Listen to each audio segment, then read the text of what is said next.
So I gotta give you like 2 or 3 visuals, and then we go and do all applied.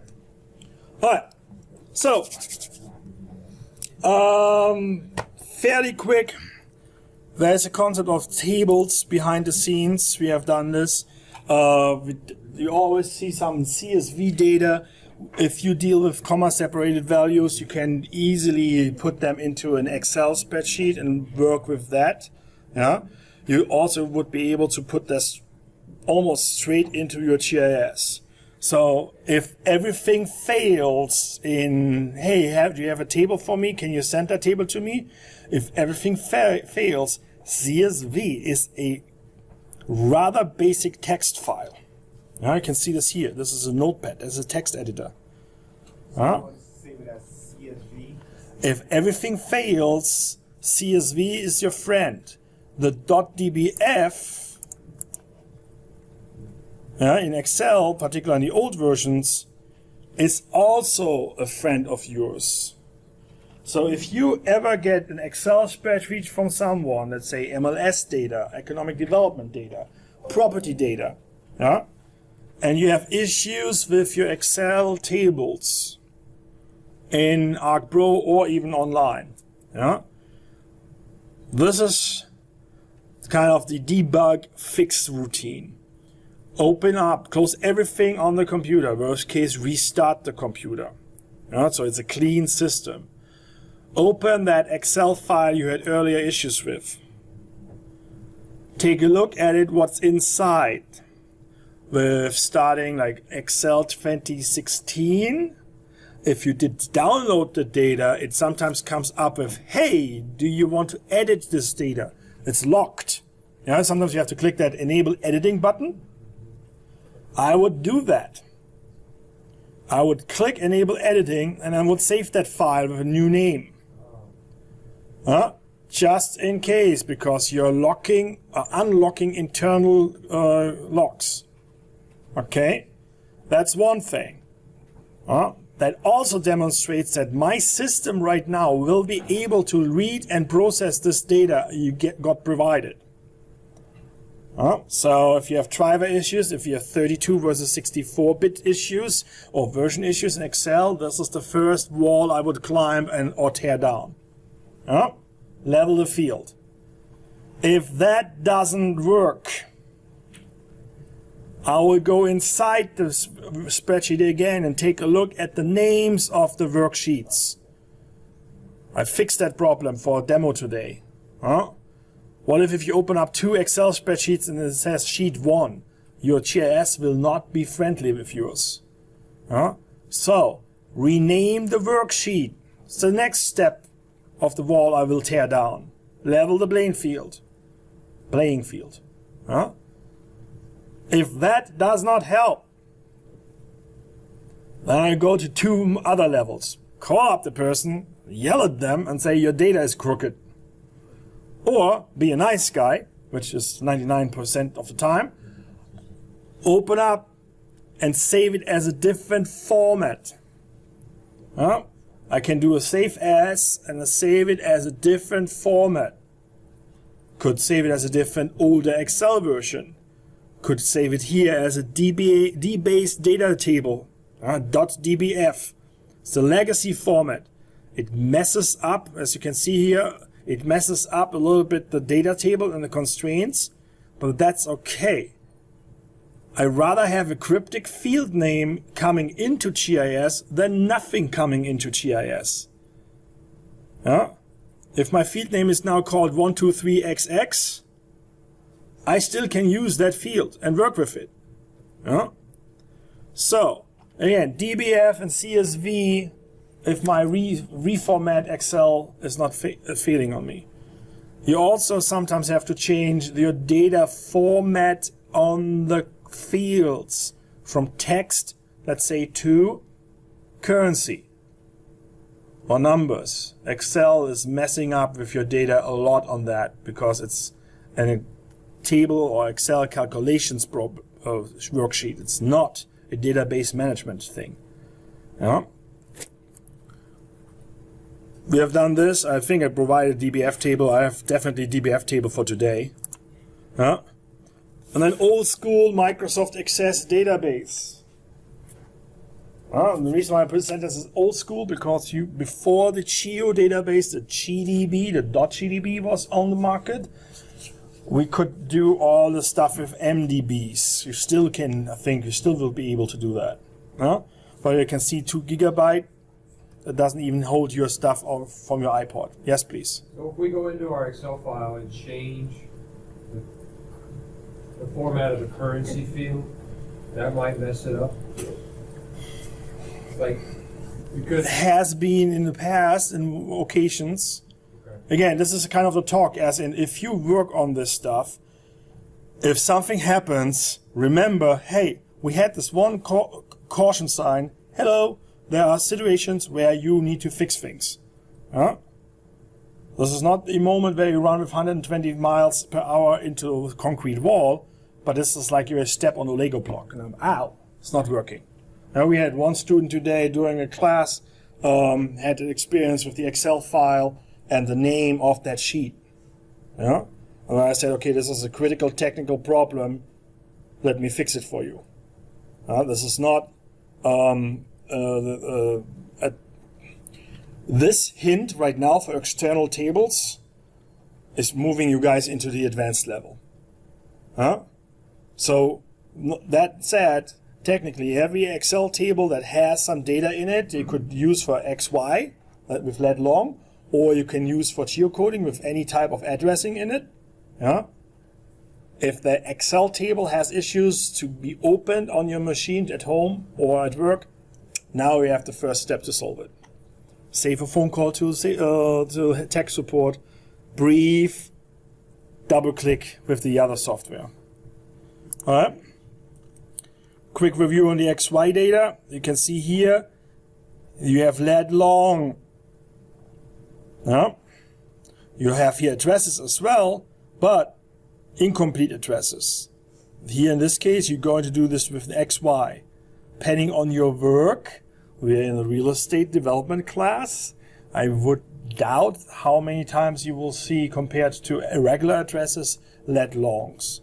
However, certain web pages give you address lists and lat longs. Lat long versus geocoding new addresses. If you trust that source, I take that like long. I have a colleague, I'm working on a research paper with him. He has like nationwide data for non-profits. I'm not going to run my geocoder on that. I'm using what's inside already. It's a national data set, trusted. So, just an example. Explore and investigate your data. You're already good enough at that level that you can open with simple tools or with your GIS, take a look at your data and make a decision where to go with it. And then the fancy stuff is the visualization, how to look at pink and red and purple. But the data process is the backbone, the bread and butter, and big bucks, if you understand that concept. All right, XY data, again here, display data, we did this last week, yeah. Not geocode, display XY, and then with Pro it actually creates a new feature class, new layer automatically. Back in the old days you would have to save this. You would actually put this out and save it. It says here, old slide says exported as permanent shapefile. That's the step in Pro. It does that automatically for you. All right. So far, okay with tables. A little bit of horror stories taken away from you. If there's still technical problems, James, I'm more than happy to take a look at this. No, I got it. It's just a little, instead of kicking in the front door, you're sneaking in through the back door into the kitchen and still steal the cookies. So if the goal is to get the fresh cookies, we all have done that. All right, spatial joins. So remember, we're dealing with geographic information systems, and I keep saying we are slicing and dicing the real world. Do you want me to actually drop the lights a little bit? Yeah. We're slicing and dicing the real world, and then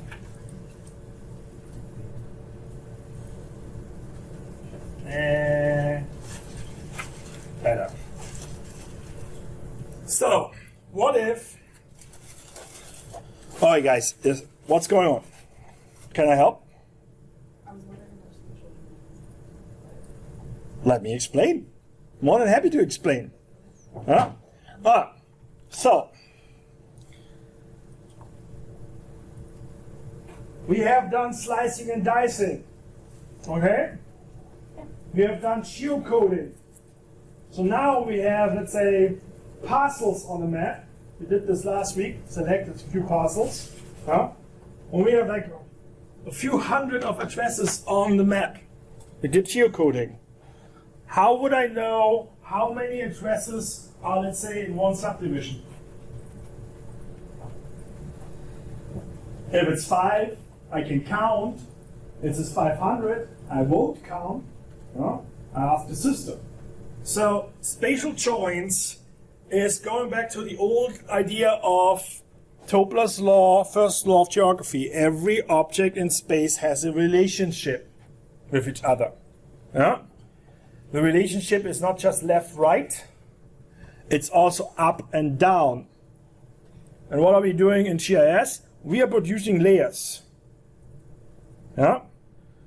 So if I have something sitting in my pile of layers that has, let's say, point locations, and I have another layer with other objects in there, spatial join will be enables me to create those relationships and have certain outputs. Alright? Okay, this sounds really cool, but just talking about it doesn't make sense. Let's take a look at the text and then graphics. Using features, not the attribute field. We're going after the object in space. We don't care if there's a table right now. We're going, let's say, after those geocoded addresses. Per subdivision, per city. Yeah? So, a simple element would be to say, how many addresses are listed in zip code XY? Huh? So I take all the addresses. This is the gesture that helps the most. Take all the addresses, this is my zip code, and have them fall into the zip code. If my pinky is outside of that zip code, it falls apart. Yeah? Or take a bunch of confetti and throw it on the table, and only a few elements or confetti snippets will sit on the table. Yeah? Then technically you spatially join the confetti with the table. Let's do some graphics on this. The complicated part is the direction and the objects. Yeah? Point to polygons is typically a count or sum on average. Yeah? Think about this again. Address points like push pins falling on some other underneath lying element. And wherever there is something to stick on, they will stick. So now I can count how many fingers I have on my coffee lid, as an example. If I do this, how many fingers do I have on my coffee lid? Only one. Barely touching. Then I have polygons to points, which is really cool if you want to do creative labeling and with text. And point to point, when you want to do, let's say, logistic distribution centers to your customer addresses. It's a routing problem. So doing this for at least 2 decades now, the points to polygon is the most coolest, most used option I do. Aggregating data. Addresses into municipalities or counties. Or what's the total sales volume of current MLS listing in the city of Davie? Using GIS, not a data table. A different way. Sometimes aggregation functions, you can do that actually by a simple statistics Excel. Okay? How does this look graphically? Example from a textbook. take the crimes committed, all those red dots, and the neighborhoods. If this is geocoded data, you know that already. I could have the same address 50 times. It will look like one dot only because it's stacking it on top of each other. So that one crime location will be a count of 50 when I execute that join. Is it clear? I can have multiple coffee cups stacked on top. Same location, 3 cups. Okay? If I join this with my table here, the amount of cups joined to the table is 3. One location used, 3 counts. That's the complicated part to understand. Yeah? That's the only complicated part. Amount of elements you drop and have them stick. It's like a dartboard. All your points are dart arrows. So you just throw them at the disk. Yeah? And if they stick and give you points, that's how you count it. If you hit the wall, it's outside of your count. So, if you do this points to polygon, we're going to go through this tool. You're going to have a count or sum or aggregate function down here. This is a complicated part too. It's fairly straightforward as a process. Click, click, click, click. Yeah? But there's just that I'm adding 2 layers into one outcome, and now I have to tell how they merge with each other. Yeah? As in, bunch of drinks, bunch of party, that's party. Same thing here, this is the outcome in this case. Yeah? All these points, going through the process. Now I created a new layer, and I can use the new layer to visualize what is what. Yeah? Let's say by counts. I could do this the other way around if needed. We're not going to do that. Just want to expose you to that process. Neighborhood name to each crime point. Let's say I have all the neighborhood names, but the crime has not yet affiliated with the neighborhood. So do I know what 200 Las Olas, East Las Olas is 200, yeah? 301. Do I know 301 East Las Olas Boulevard? Do I know what neighborhood that is? That could be a way to deal with it. If I have a layer that says neighborhood and have all the names on it, I can make that reverse association. Points to points. I brought a logistics example. This is a crime example. Relationship. How close is crime to a school? Now you realize there is a plain English question raising spatial awareness. How close is this from that? That's a spatial problem, and GIS will help you with it. Or a tape measure. GIS is way more elegant. So I can do point to point. Again, all objects in space have a relationship. Here I display or demonstrate the school as one point location. Yes, please. Do they use GIS in outer space? Yes, why not? Same thing. It's just a coordinate system problem. A lot more distance, but... The distance is just a number. And a timing problem if you go with Einstein. But think about this. You can express...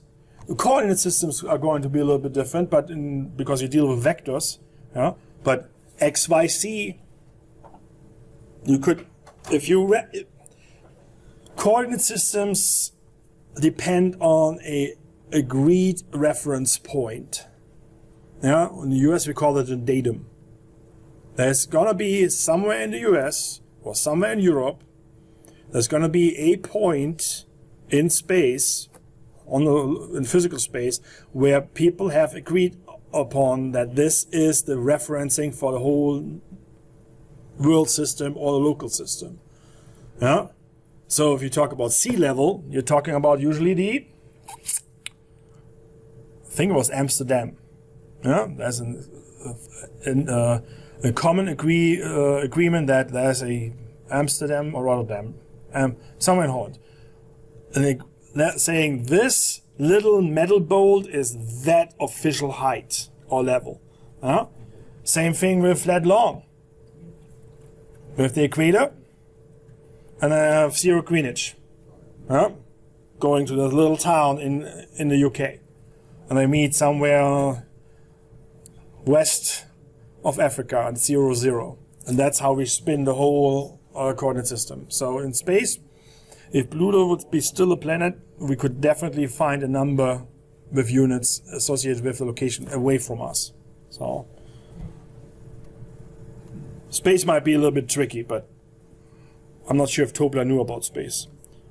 All right. I've heard of them using GIS to track plane bodies. It's a classic pathway to how to get data from outside in my system. Yeah. The whole ArcGIS Online and Business Analyst Online is kind of schmoozing with you guys a little bit. It's making your life sometimes a little bit too easy. Yeah? It's like, I want to have chocolate, or I want to, how to say that? It is a whole candy store, but you still need to understand how to make a peanut butter and jelly sandwich. Yeah? And how to put things manually together. You just can't get to the store and get a peanut butter jelly sandwich. That's the first time I use that reference, but it's okay. If you would go to the store and get one, it might not be that type of quality and not that type of enjoyment you want. So, what I want to do is I do want to do a little bit workshopping with you. We're going to double check a little bit on the geocoding part. I want to demonstrate a tool called Clip. I actually do have that somewhere. I will present it later. Clip is like a cookie cutter. Remember we did the select by for parcels, and we had all those tangles to the left and to the right. Clip cuts it clean, chops it off like with a cleaver when you chop bones. Yeah? So we show that. Makes work on the maps easier. Makes it Clip makes mapping more clean, particularly, let's say, if you would do maps for a report or graphics on a PowerPoint. Then we're going to go and do a lot of selections. Most of the stuff we have done so far is we put data from outside on a map and visualized it. We did buffers, we did geocode. We didn't say yet, hey, of all the addresses we put on the map, select only those that are more expensive than $500,000. Or show me everything that is below average versus above average. We haven't done those operations yet. Yeah? So that's pretty much what we're doing all session. So select to the left, select to the right, select to the top, select to the bottom. Yeah? We're doing this with different data. So you see different tables. Got to work on those. Yeah? There is an exercise for Spatial Join, and then we can combine all of these together. Let's see where we end. Okay, you ready? No feedback? You ready? Alright, so what I'm going to do is going to Canvas, going to find my modules, and going to find a zip file that's called Workshop. Alright? Download Workshop. Ta-da! You can see it's 82 megabytes, it's a little bit bigger than usual. Huh? While this is downloading, I prepare my session. I'm going to go to GIS class 2019 and put that aside. We'll use it in a moment. Workshop is open. In Chrome, I just can say open this one here.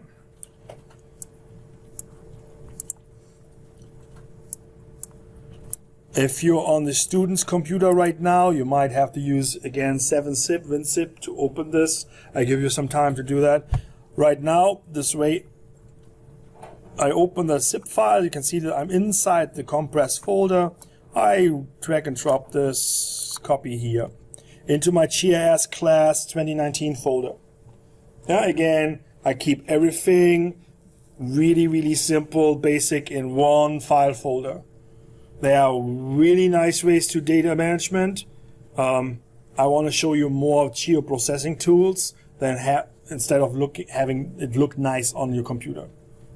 All right, once this is done, this should look like this. Everyone on the same page right now? All right. All right, let's take a look at what's inside. Gentle double click. So, ooh, that's the early version. Let's see how this goes. There's something new file database. We're not going to take a look at this. We know that's dangerous for us. Yeah? But then here I have deliveries. Let's take a look at deliveries. Double click on it. See, protected view, careful, download. I say enable editing. And see, okay, I have names, I have location ID, I have an address, something like a local municipality. I'm in Florida, zip code. And again, please note, it says not address, like town, state, like zip. I made this on purpose, awkward. Huh? So when we geocode this, your geocoder will pick up on state, but your geocoding engine has no idea about not address being an A address.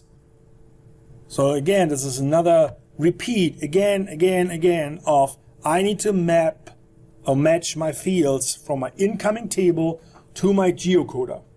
I also know if I want to geocode deliveries, I am going to do a multi-field address geocode. Because this is part of the address, this is part of the address, this is part of the address.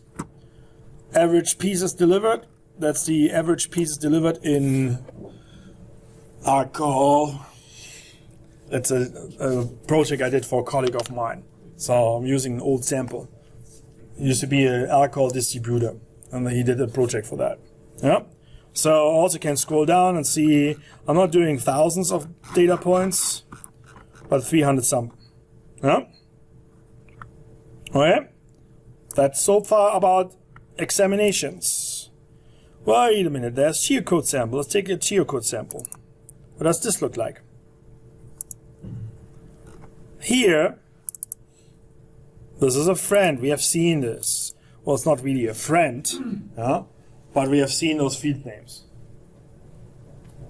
Data set I have been using in different amounts, different amounts of data. This one is shorter than what you had. Actually, I think this is group B from last quiz. Yeah?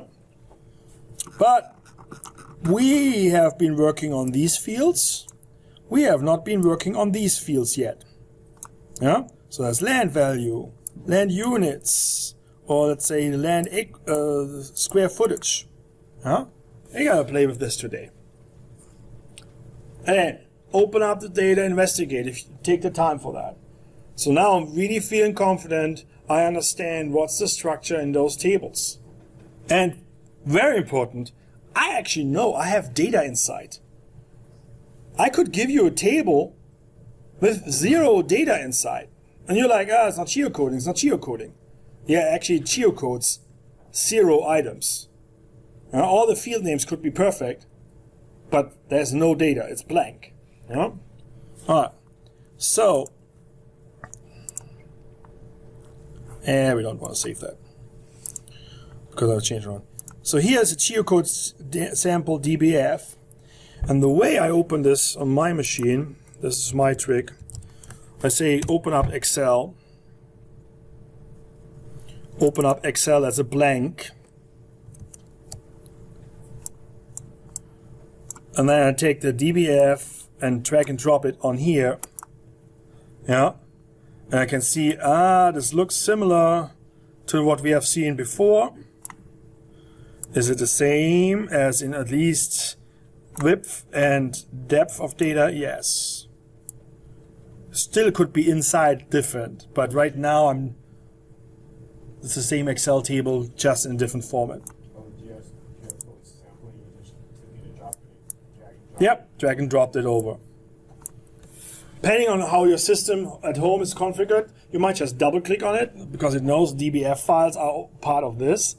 But sometimes a DBF file is a database format. So my system here right now, I keep it pure because I might want to open it in Excel, in Access or other databases. All right. So, still investigating on my Windows Explorer. Small wrapper. Could be the thing we have seen before. Could be a complete different looking animal. There's something about some parcels. We're going to take a look at this, and then I see something.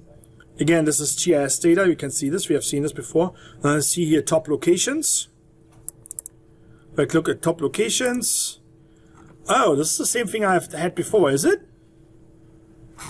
No. It's only 23. Yeah, it's a shorter table from my delivery data. Gotta keep that in mind. So there's our top locations here in presenting work. Alright, so I'm feeling pretty confident right now with my investigation. So now firing up ArcGIS Pro.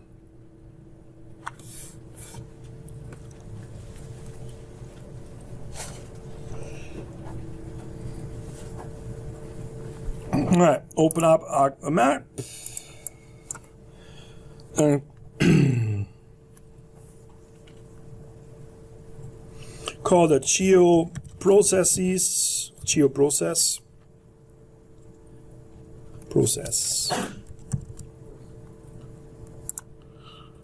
And find my location. Actually, we can call it workshop because the files are workshop. Where did I put it? GIS, class, workshop. Yeah, it's called workshop. So you have that pattern bucket called project. Alright, workshop, saved in workshop. Click OK.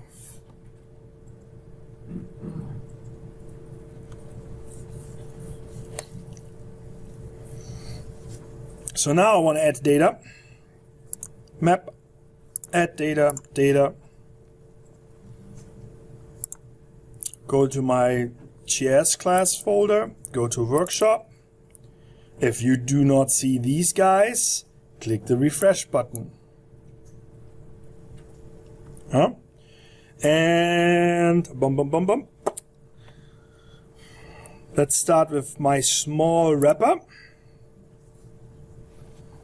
And let's take the Geocode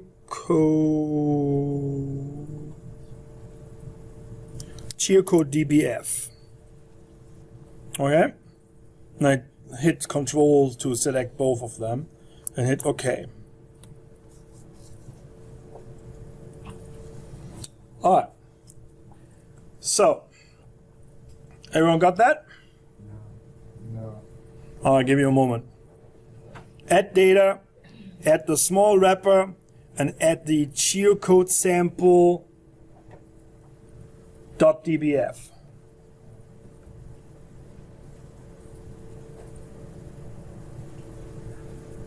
Got it now?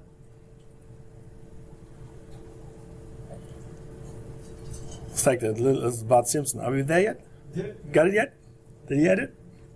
Do you need some help?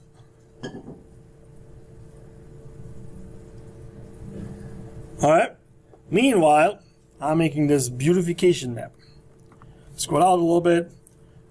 Hallelujah, this whole thing is covering half of my town. So I just changed symbology. And something really weird blank. I just need that as an outline. Yeah? That's good enough. Doesn't have to be purple, doesn't have to be funny. Just make sure, just see this really extreme rectangle. All right? Got that? Mm-hmm. Can I have multiple mm-hms?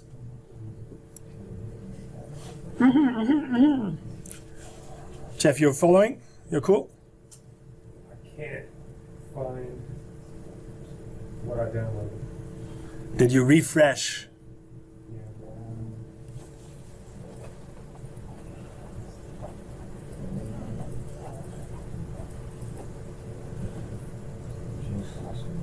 Let's find a workshop. So you open this up actually in downloads. So you need to take this as downloads. So you downloads here, extract it in downloads. GIS class.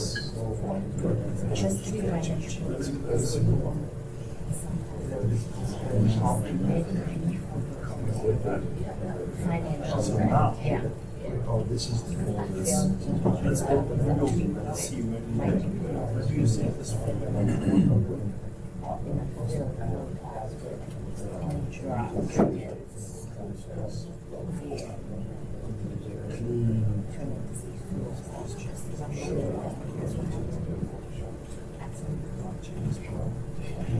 So now this is GIS class and then workshop. And that's the destination you want for your profile.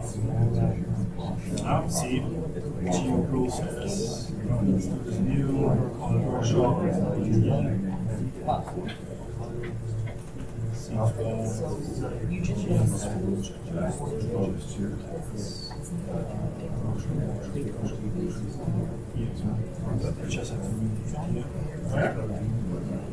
Call it Geoprocess? No shopping. No shopping. I am. So, everyone now should see something like this. Base map coming up here, fairly located around campus or plantation in Davie. And we should see a standalone table here of geocode sample. Okay? How do we geocode? You right click. Geocode table. Yeah? Alright. I can do this now with 15 little steps, or I'm just tired of this wizard and go straight to the tool. Huh? You have done this enough to be able to deal with the tool directly. Click go to the tool. Sometimes that little button, boom. Alright, again, this is like the wizard, but more compact on one page. Alright, geocode sample, input locator. Yeah, locator fields. Multiple fields. Address number 1. You scroll down. We have seen this physical address 1. We choose city. City is going to be physical city. We choose zip code. We use physical zip code in this example. Remember, we investigated 2 different tables, or 3 different tables with 2 different formats. This is the table we have seen before. Then, I'm going to change this name here. Oh, well, I'll just leave it.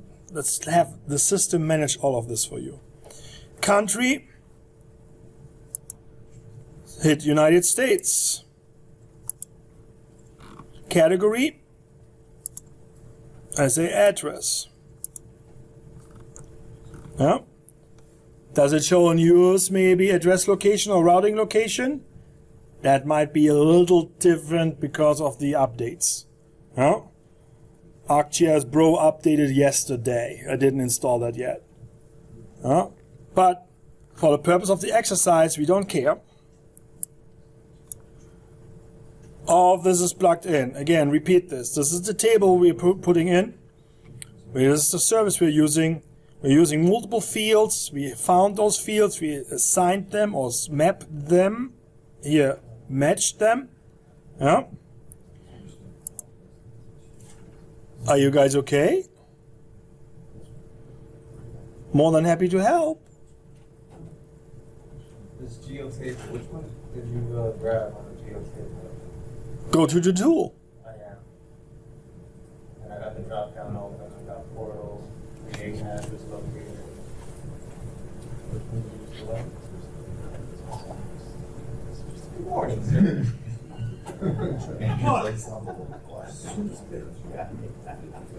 What are you doing? Oh, I'm trying to get to. Right click on table. Right click. Geocode. So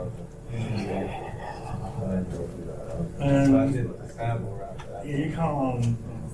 And instead of this, go back. Previous. Say go to tool. You're grown up now. You don't need to have the visit. Oh, No? but it works. Tool. Thank you. Shortcut. Yep, exactly. All right. Then me run this.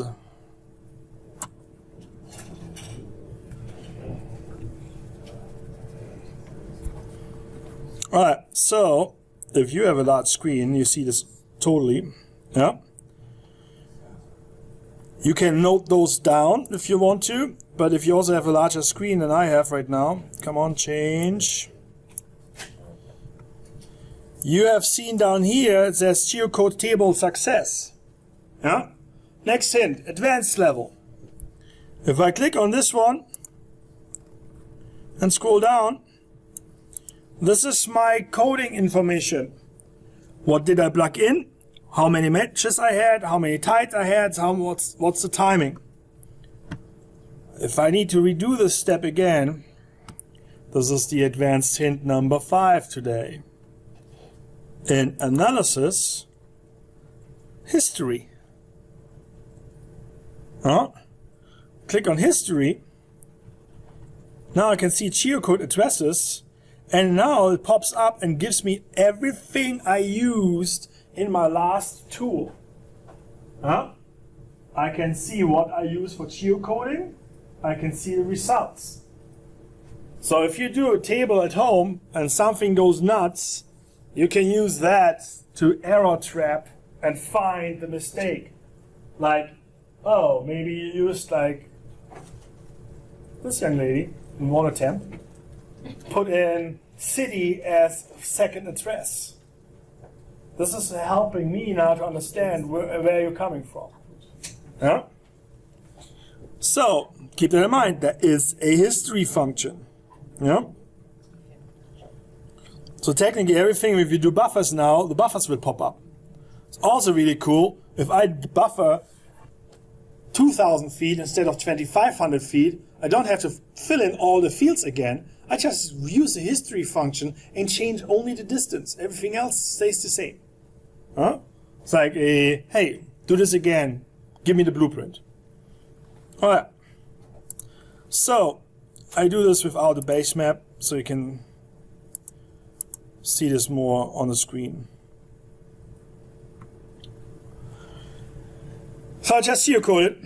There was one tide. Don't worry about this right now. I just geocoded, and I have at least one guy sitting here, at least one guy sitting here. Double check, there's nothing else. Yeah. In that case, you clicked on rematch instead of no for rematch. It's the most annoying thing. The simplest thing to do is save your project, close out, and then open up again to actually abort that rematch process. Hashtag I have done that yesterday night twice. If you open a new one, then you're going to have the same problem. No, it doesn't remember the rematch. But if you open it up again, you want to go for rematch, right click is your friend. I mean, what you're saying is that you do it again, you may not lose the rematch, like everything is going to match. Well, the rematch, the rematch function for geocoding is a complete different animal. For I would accept a tie If it's just one or two ties, I would accept those. And just go and double check here with your attribute table. You can actually see here the scoring and the status. So I can actually sort this, and I will find my one tie, and I could go to that tie on that map here and investigate. The rematch is a tool that helps me now to find this and then say, okay, is this actually, let's say, classic example, 100 Main Street could be 100 East Main, 100 West Main. So if I only have 100 Main Street, depending on what the purpose of my exercise is. If it's 100 East Main Street, it's one block to the left versus one block to the other, where the addresses change. But my investigation is for full city level, and East 100 and West 100 are in the same city. I'm not bothered by that. This is again the real world reference and the data, how you match those. But my question is, you say you close, it's better to close it and open it. But For the purposes of what we are doing next, him having an active rematch session open is bothering his learning. Because we're not going to rematch those guys. We're going to do buffers and selections. As in, all of this data is okay, let's work with this data. I'm not worried about how that data was created. At this point, I could give him my feature class, my layer, on a jump drive and say, hey, I geocoded that for you, use it. I just want to make sure it's streamlining it time-wise. I'm not going to spend rematch work right now on this for that one little tie. But again, depending on the processes you want to do, you make a judgment call. Do I want to spend 3 hours and rematching addresses? Or am I good enough based on my research question? A tied address in the purpose here right now in a municipality is perfectly fine. Because right now, if it would be tied and outside of my square, I would take a look at it. Right now, it's going to be inside the square, and that's part of my study area. And I know enough about the table data that I'm confident to use this that way. What was your question? What about if you want to go back and add a drop down? Like, let's say you didn't put in the physical city, and you just left the address, the zip code, and the state. You want to go back and add the city. And you go Technically, your geocoding should be intelligent enough to pick up on state and zip code. That should be good enough with the address, no city, and zip code. That's good enough to find that real world point. correct. But what if you want to go back? Why would I? Edit and to add that to make it more precise, and give it more data. Yes, you could do that, but we're not going to demonstrate that. Yes, you could do that. If you would have now a layer that gives you the names of all those cities, you can use actually Spatial Join, polygon to point, and add those city names to your points. That's one example I had in the PowerPoint. How often do I need to do that? Questionable. However, also, if you geocoded just address and zip code, your geocoder will tell you, hey, this is the city of Davie, this is the city of Plantation. Because the geocoder gives you the match address. See that?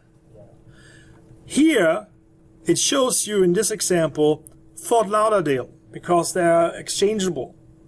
But if you're going over there, you can actually go in here further in and find potentially,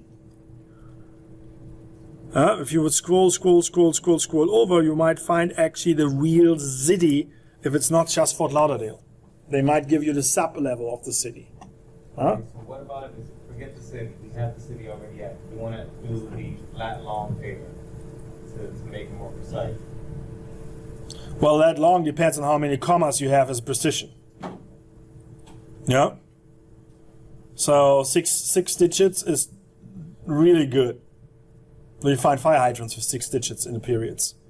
So that's good enough. Let's talk about that. You're going in a direction with more precise data. Let's talk about this later. All right.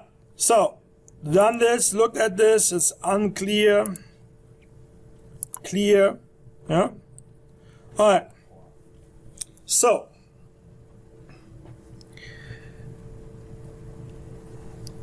let's take a look at the table.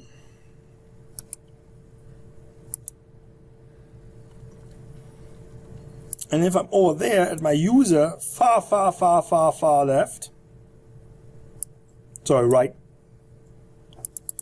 I can see now here the input values of my original table. Yeah? And now I could say, you know what? Select by attribute. It says select features by their attribute values. Select by attribute. My geocoded table, new selection, and now I click new expression. So now I can tell the data table in the back end of my system, hey, by the way, show me or select all those items that fulfill a specific logic. Yeah? It's like an if-then statement. If this is true, then show or select. Yeah? Want to do that? The cryptical button select by attribute. And it gives you a hint. It's a geometry and it's a table. So I'm going to do this, go by attribute. Click new expression. So now I get all these fields I have seen before in my table. Yeah? And I start super simple and go in here and say the user land units count. I would like to select that. Scroll down, user land units count is equal to 1. See all these? These are like your Boolean algebra. Equal to, smaller, greater to, and equal. Yeah. The cool new thing is null and not null. That's database talk. But it's also above and below average. I'm like, wow, we never had that when I was in grad school. We always had to calculate the average first and then type in the number as a breaking point. This one does it automatically for you. All right, I just select users, land units counts 1, which sounds like single family homes, or 1 house only. And click run. And let me change this a little bit here so you can see this. So now you can see my table has highlights. Yeah? My map has highlights. Yeah? Dark versus light blue. I also can go down here and say show selected records. And it gives me a count. 26 of 155 in my table are now fulfilling the logistics or logic of user land counts is equal to 1. So in theory, if there would be a question from your boss and say, hey, by the way, in our data sample, here's an address list, yeah, with some data from this county assessor's office. How many are 1 unit? Or you can open up Excel and sort it, and just make a count. Or, you know, this guy wants to have some geospatial data stuff, put it in the system here, and do the count manually, like this. Yeah? And at the bottom left, you would say now I have 26 of 155 selected. If the number, hey, what's the count of XY? Yeah? You're like, okay, I can do this in Excel on my Sure, because select layer by attribute is pretty much Excel backyard work. Huh? Because you're doing Excel right now. Sort certain columns, look at certain columns, select certain items in a column. Huh? Alright, I can do this with land value as well. Go to the same thing. Say land value as an example. Say everything that is less than, let's say, 100,000. I can pick a value here, or I can type in 100,000. That's a million. Alright, 100,000, and click run. So you looked at the table bottom, it's still highlighted, but it changed a little bit in the display. And now I can see I have 40 selected. Huh?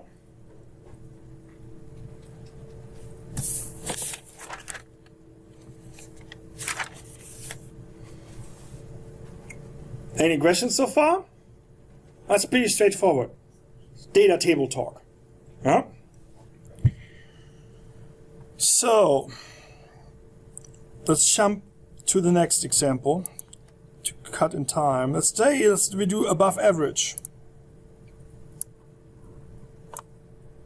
Run above average. So now I have 33 selected.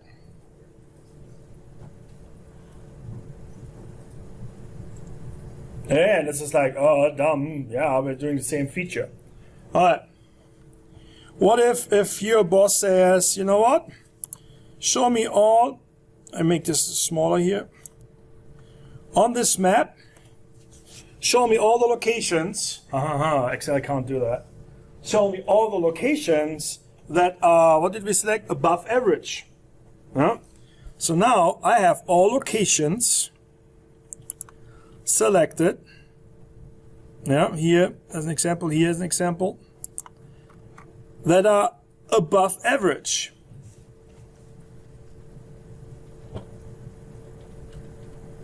What was the tool we just practiced in the quiz and demoed in the quiz? Buffer. Well, why don't you show me all the locations that are above average in land value and visualize their walking distance of, let's say, 1,800 feet and dissolve.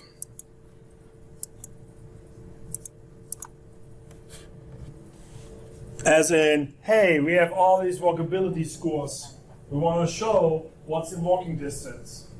We can add amenities now, schools, libraries, everything else we want to display later in our buffers. So if I do this and the system likes me, it will take only the selected 33, will run 33 buffers, and then dissolves if they're close by. Yeah? Still with me? All right, let's close the geoprocessing for a moment. I still have those selections active in my geocoded table. Huh? If I want to save them as a new layer, not just showing them as a sample, but literally physically have them as a new location, what I can do is I go here, right click on it, go to data, export features. It will pick the current selection. Yeah. And I call them just above average.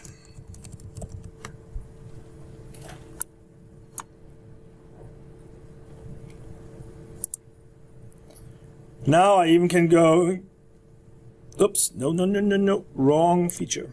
See? I just actually exported my buffers. We don't want that. Here, geocoded sample, make sure that you're on that feature class. Right click on it, data, export, input feature, here we go. Input feature, make sure that you get this and then say above average. And I call it 2 because I already created one. Fingers crossed.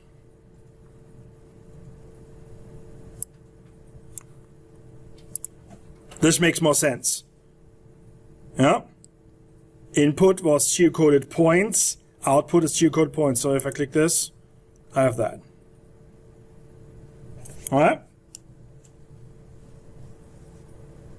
So the workflow I did right now, I geocoded a table, I selected by specific attributes, and I buffered to visualize this. Alright? Let's do the same thing, save. Let's do the same thing with deliveries to get a different layer in there. I'm going to add data to the map. Add data. Take deliveries, double click. Say deliveries as a sheet, come in to my game. Have deliveries down there. Remember, if I open this up, I have not address, like town, like zip. Those are my critical elements. Yeah? On purpose, really funky names. So, unselect everything. Right click on deliveries for geocoding. Go straight to the tool. My input table is deliveries. Input locator is worldwide. Input addresses is multiple fields. So now here, state in my table was recognized as a location for state.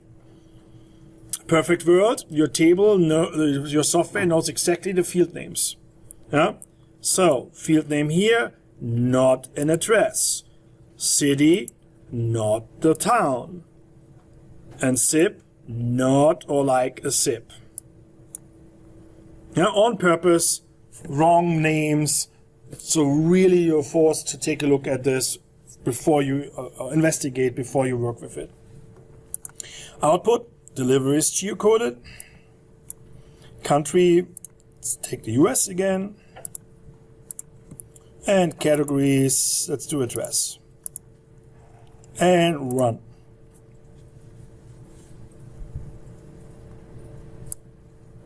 Alright. Again, I'm not worried about the ties.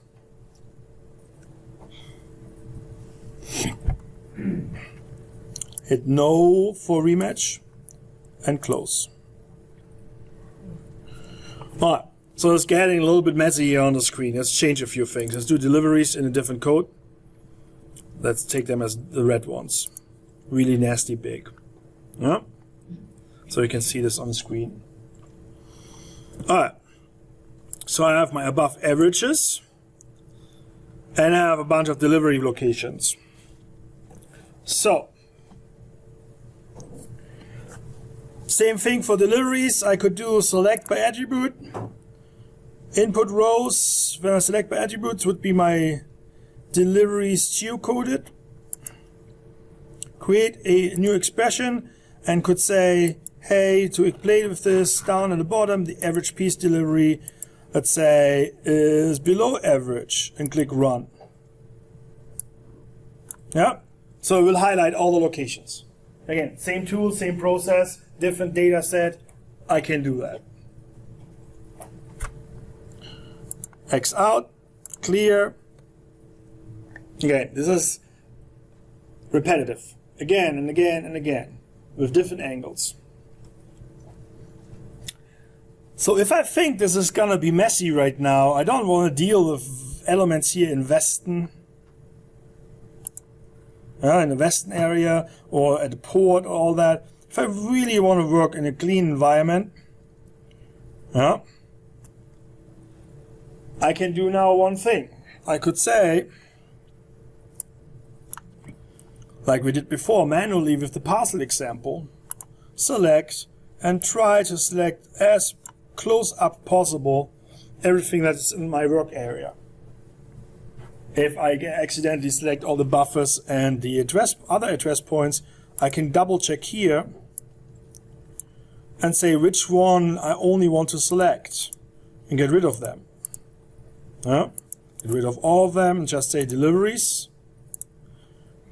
clear everything and try again. And on purpose, at the bottom here, outside, I selected a few. This is the quick and dirty version. Yes, I can do it. If I have just a few very distinct locations, why not? If I only need this one here, I click that one. Yeah? Selected feature 1 down there. That's good enough. I'm talking about geocoding selection, and they're cracking up in the last rows. Must be really funny. Huh? This is helpful for your GIS project. So please, some attention. So, I don't want that. I don't want this. Yeah? On purpose here, boom, by accident selected. There are two ways to deal with this. An elegant way, a new function we're exposing you today, would be select by location. Yeah? I can do that for points. If I do this for parcels, speaking of parcels, did I put the parcels in there?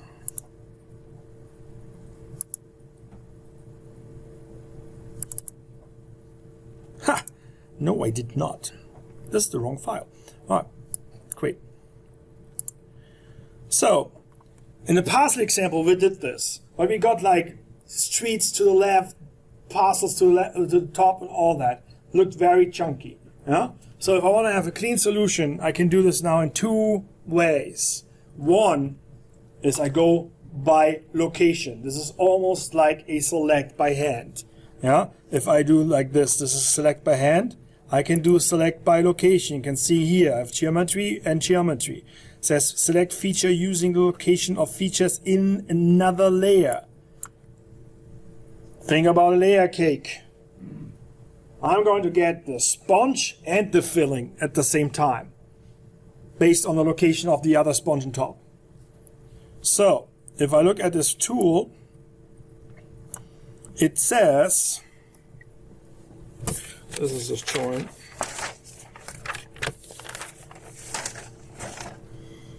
Yeah, I could go and say, I'm using the Deliveries geocoded. It says here the example here, an input feature, the help.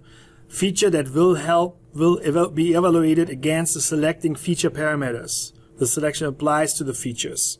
Yeah? And then you have down here the selecting feature. It says feature in the input that will apply to that. So think about this. Remember the example, how do you conquer the last piece of pie on the family table between your siblings? Selecting feature, fingerprint. So the input features are pie pieces or delivery codes. And I say the selecting feature right now is my wrapper. I'm pretty much covering this up. Everything underneath those pieces of paper, everything that will be underneath the paper will be selected. In this case, my coffee cup. Or my delivery geocoded points. There are other features and all that. We can take a look at this later, but we say run. So, in a perfect world, you can see only those who are inside intersect was the selection, as in I even touch the boundary, I will be selected, but these guys earlier, they're not here anymore. So now I could actually go in and say, save those, the selected ones. Yeah? Using the select by location tool. It's helpful. But what if I have parcels underneath it? And I have a parcel that goes halfway outside of that? Well, there's a clip tool, or what we call the cookie cutter. That's literally because we're getting closer to Christmas. It's like you do cookies in home. You have a metal frame. That's your clip feature. You lay out the dough, and you shoot through the dough of the cutter. And you have this very distinct little angel or teddy bear, whatever you run for your cookies. Want to do some cookies? Let's do some cookies. I clear everything and put this into into the center so you can see this better. Clear everything. And I go to analysis. Here are some predefined tools. Yeah.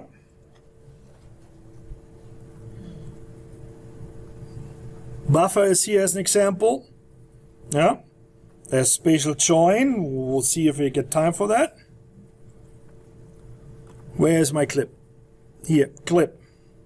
Now, extracts input features that overlay the clip feature. Alright. Same thing here. Input features, in this case, are my deliveries. Because I only want to work with the deliveries that are inside of that wrapper. That's my study area. You can use anything you want for that. You could go and say, let's do this for the county only. Let's do this only for specific zip codes if you have those data to clip as boundaries. You gotta have that cookie cutter. So now I do the input feature, delivery geocoded. Clip feature is my wrapper. And I keep the nomenclature here for purposes of training and click run. Yeah. So if I go back to my table of content and deactivate all of the deliveries, my clip deliveries are still there. So, if you happen to have, let's say, an overview map of a location of interest, and you want to show what's down the street for 2 miles, up, left, right, I would just draw a wrapper like this, study area rectangle. You can do eyeball that, yeah.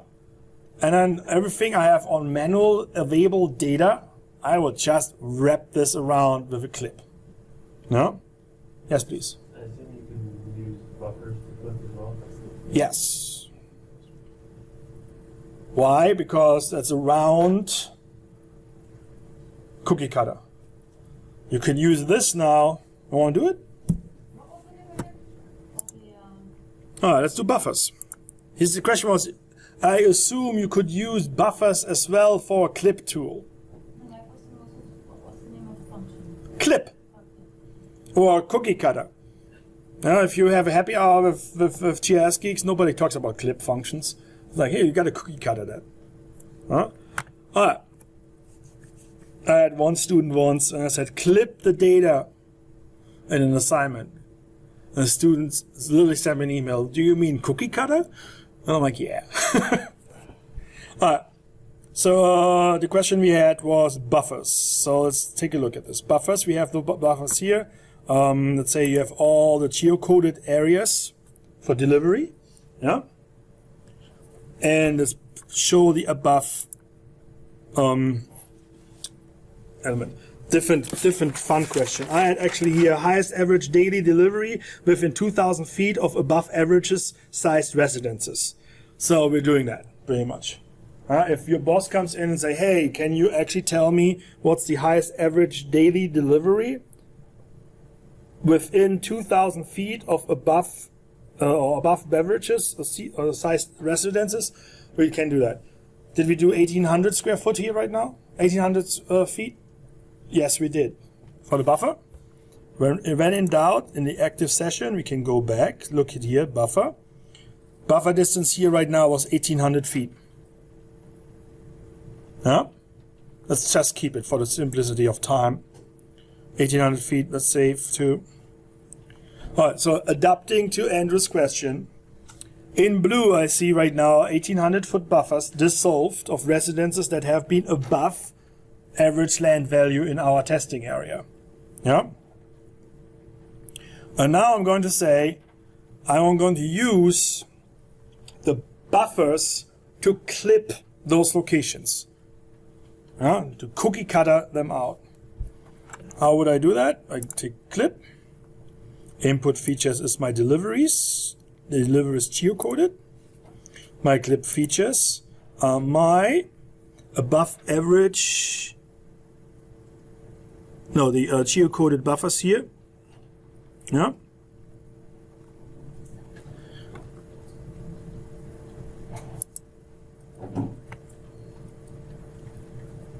And the reason why I call it geocoded buffers is because we had a selection. Remember, we had a selection and then did the buffers. And after that, we saved the file with a different name as above average. So you gotta keep track on how you name things in your workflow. And we say run.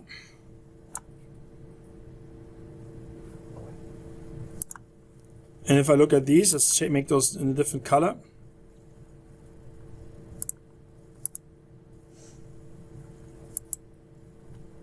Make them, let's say, green. Now I can see the green ones are inside those buffer areas. Huh? So this is great for visualization. Huh? If I would go in and be really, really brutal and go even to the buffers. Here we go, buffers. Change the transparency and appearance. And then go back in topographic map. Yeah, that's really great for visualization. Like you do drive time or walking time. Yeah, and you can say, hey, these are the schools or the liquor stores, whatever purpose of your research you have. And I can display that. So I can say here, all in green are my delivery points that are within now 1,800 feet distance to residences that have been earlier selected because they are above average land value in my study area. Now you can see how this tell the story gets a little bit more complicated and how you can get more and more complex with your analysis. Let's go one step back. If I only want to know the amount of features that are within 1,800 feet distance, yeah? Let me clear this out a little bit so I visualize first the problem for you. I have deliveries geocoded. Yeah. Highest average daily delivery within 2,000 feet of above average residences. I do have the above averages. Yeah? Those are these guys. I'm accepting the fact that I have this guy down here and this guy down here still outside of the study area. But to demonstrate that process for you, I'm not worried about this. Huh? So, there is this function we had earlier today, is select by location. And it says the same thing, there is a search distance. So why don't I just say, hey, search 1,800 feet distance and select those guys for me? If I only want to know the count and not visualize my results. Now, if I don't need the buffers to show up on the map, I don't use them. Saves time, saves pain. So input features here in this case would be my deliveries geocoded. And I say the selecting features are my above average. I'm creating a point-to-point relationship. And I say search distance in feet is 1,800. Run. And now, of course, I have to actually show the deliveries here on my map. And now I can see highlighted my deliveries of interest. If I don't need buffers, I don't display them.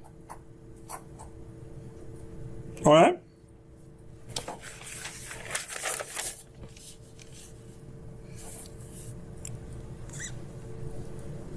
Any questions? Again, we have been exposed to 3 little new tools. But the way you are to ask the question, you can use them in one way or the other way, and there are endless combinations.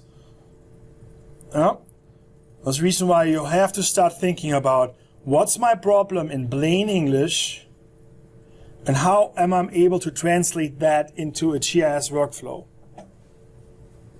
If Andrew wants to know, hey, how many delivery locations are within a certain distance off from my other locations, I can do that with the select by location tool. I don't need to do the buffers, all that.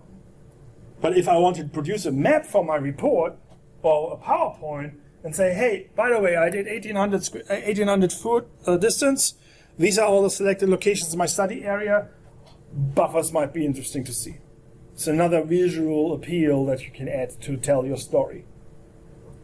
If this is an executive summary, you basically say we have 33 locations in that distance as a target group. No need for visuals. Again, comes back to the first lecture we had. Decide if you actually need a map or if you have to have a process that creates the information, but text, a table, not just a map could be the messenger for that. Alright?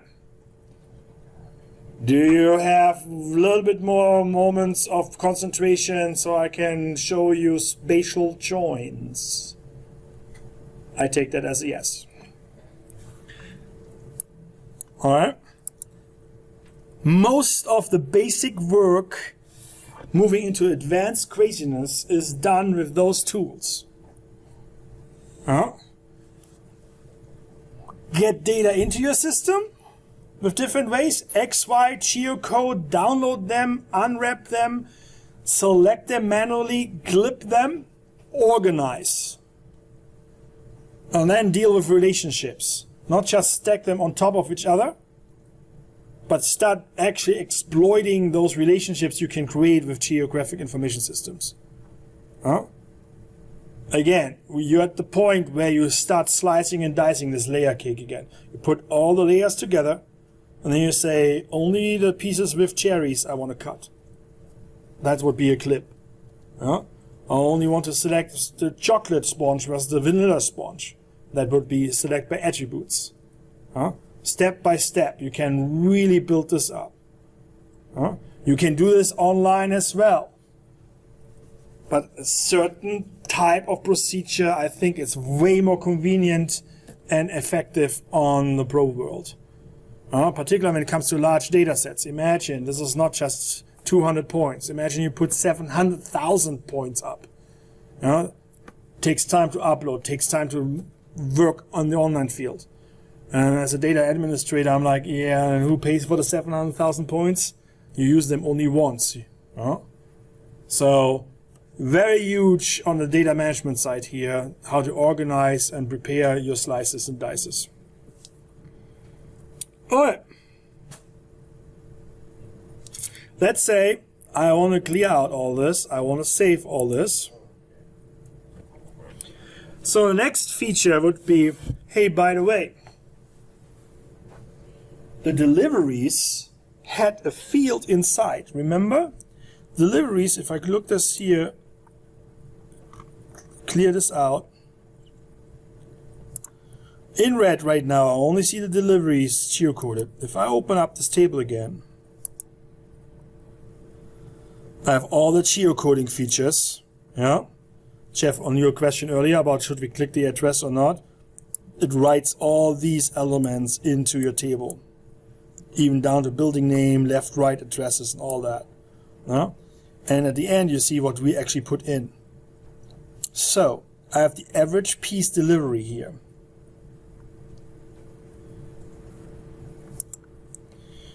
If I make this very simple, this is going to be one polygon only. This could be parcels, this could be zip codes, this could be anything you can deliver as a boundary. I make this as a one polygon example, as a join. I have to simplify it. The catch is, you could do that also by select by location and just count. And we have done this before. Select by location, intersects, give me the count. I want to show you if you would do this like the example with the crime data on in the PowerPoint slide. Yeah? Is PowerPoint still up? No. So think about this. This could be all crazy zip codes or study areas we have. If I am using the Spatial Join, which is here in analysis, and we have here this funky tool called Spatial Join, or you could go here to Tools, Toolbox, and find it. Yeah, I strongly encourage to explore this. This is like going to the candy store and finding your own personal flavors for your work. Yeah. Not everyone likes licorice, but there's a whole shelf of licorice candy in this toolbox. And I go here again to the predefined setup and get Spatial Join. So the Spatial Join now will tell me I want to do points to polygon. I want to have all the delivery points drop into my wrapper, into my study area, and do some aggregation functions like counts and sum and all that. Yeah? As in, how many locations are in my study area and what's the total amount of deliveries in that study area. As an example. Huh? So, how to do that? Well, the target feature in this case is my wrapper, because I want to have them all fall into the wrapper. I say the join features, and here the help is nice. Yeah. The join features are all the deliveries geocoded that will fall in. And now I can see the output field here has been populated. With holding shift down, I'm going to scroll down to almost everything and hit delete. Because I only want to have as the output, I'm only interested in what's coming here, let's say with the average piece delivery. Yeah? So, the trick not to trip is to pay attention on this here. Merge rule, I don't want to take the first one. Yeah? I want to take the sum of all of them. Yeah? To all the points that are now falling into that study area, the sum of this field, I want to take. And I want to show it as sum field. So I go to properties and we'll call it sum.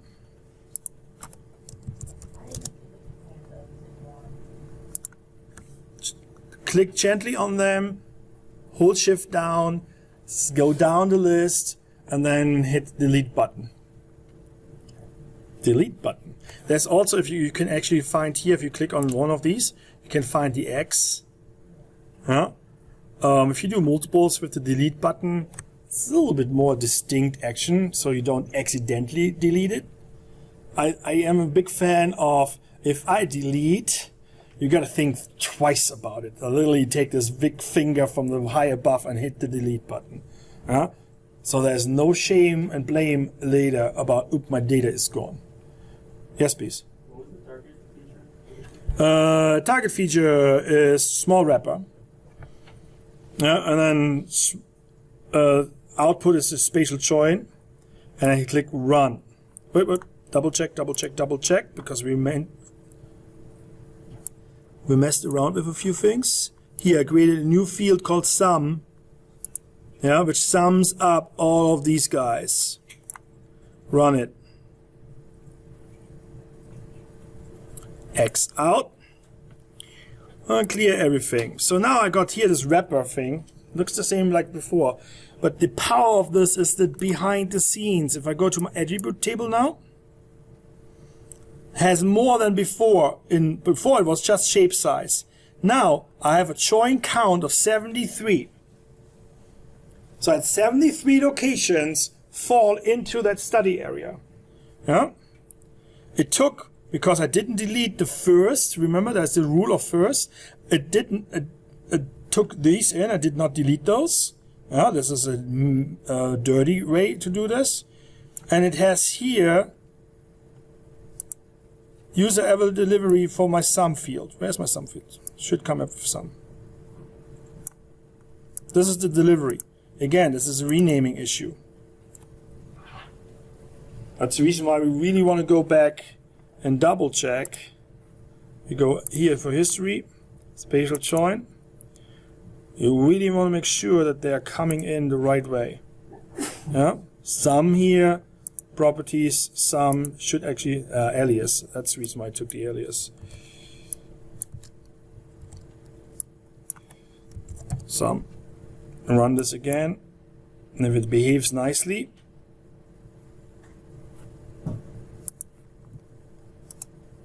I have my attribute table with my field sum at the end.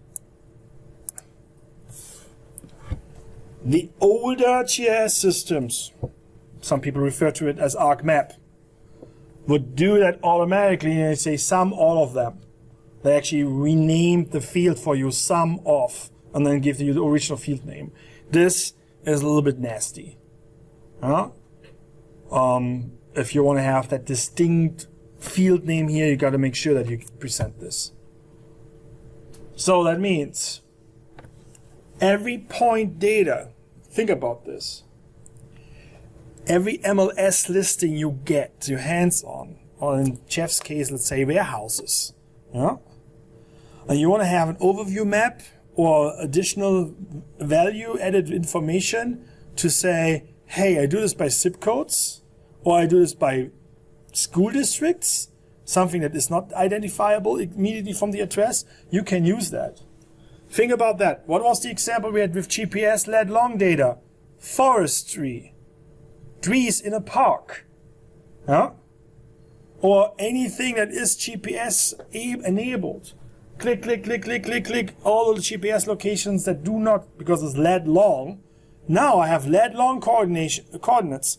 Can drop them in anything I want. Let's make this up. Kyle is going on a run. Has a Garmin watch. Yeah? Gets every 10 seconds a GPS point of his run. If he is a marathon runner and runs up the street and down the street, a long street, I could go in now and say how to split this run by his measurement points and the length into multiple municipalities, as an example. It's a bad example. But you can add all these different counts into aggregated data using spatial powers. Yes, you can do that with Excel if it's just a simple, hey, aggregate all the zip codes. Like pivots table and headlines or whatever, auto counts in Excel. But you're missing out on the spatial component.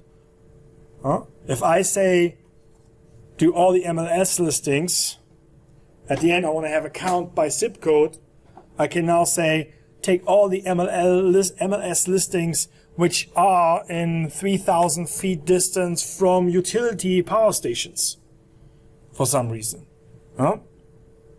I can do spatial locations in that relationship as well. And then you beat any Excel. Any questions about this?